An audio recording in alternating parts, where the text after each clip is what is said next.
Tuziangazie taarifa za siasa ambako Mange amefunguka mazito kabisa kuhusu Chadema. Aichana makavu CCM yaliyotokea Oktoba 29.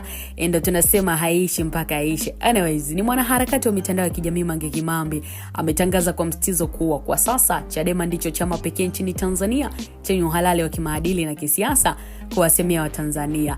Na ni kupitia ujumbe wake wa Twitter ambako Mange amesema vyama vingine vimepoteza uhalali huo kwa kushiriki uchaguzi wa 2025 au kwa kushiriki vitendo vya ukiukaji wa haki za binadamu ikiwemo mauaji ya Oktoba 29.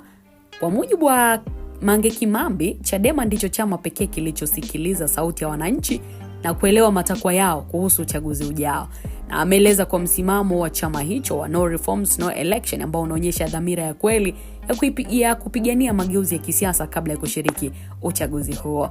Hakuishia hapo, Mange aliongeza kuwa Chadema imekuwa mstari wa mbele sana katika kutetea maslahi ya Tanzania, kikiongozwa na misingi ya uwazi, uadilifu na kujitolea kwa ajili ya taifa. Lakini pia ameongeza na kusisitiza kuwa chama hicho kimeonyesha ujasiri wa kusimama na wananchi tangu mwanzo hadi mwisho wa harakati za kudai mabadiliko ya kweli. Kwa mtazamo wake, Chadema ndicho chama pekee cha kisiasa ambacho kinaelewa kwa undani mahitaji ya Tanzania na kiko tayari kujitoa kwa ajili tu ya ustawi wa taifa.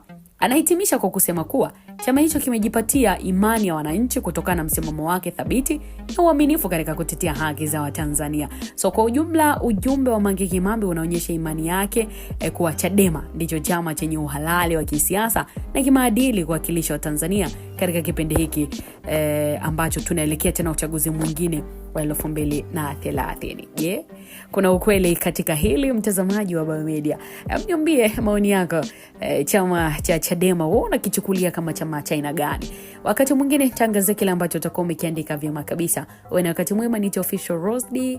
Usiache kusubscribe, kushare, like, lakini pia usiache kucomment. Bye bye.